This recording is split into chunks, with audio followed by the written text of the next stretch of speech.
Science.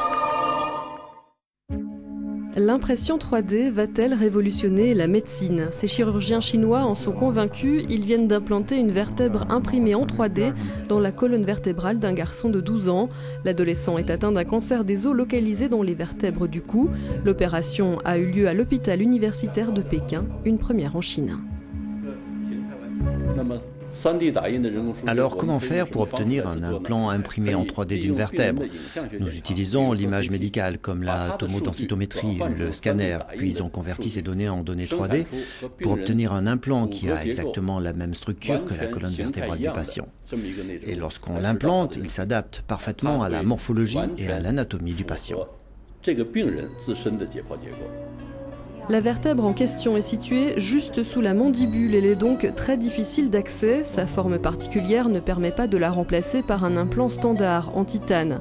La vertèbre 3D est-elle réalisée sur mesure? Elle épouse donc parfaitement la forme de l'organe ou du membre à remplacer.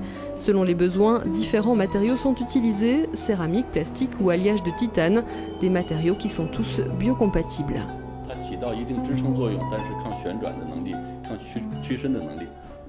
La structure de cette vertèbre imprimée en 3D reprend exactement la structure de la vertèbre originelle. Donc elle s'insère parfaitement entre les vertèbres supérieures et inférieures. Cela améliore aussi la zone fonctionnelle qui est fixée à la masse latérale de l'atlas, la première vertèbre cervicale. Cela permet donc d'améliorer considérablement le degré de stabilité, ce qui permet aux patients de bouger plus rapidement après la chirurgie et cela rend également la chirurgie plus sûre. Mais cette médecine de pointe sur mesure est nécessairement beaucoup plus coûteuse que la fabrication d'implants standards. Pour l'instant, elle n'est donc utilisée que dans des cas exceptionnels.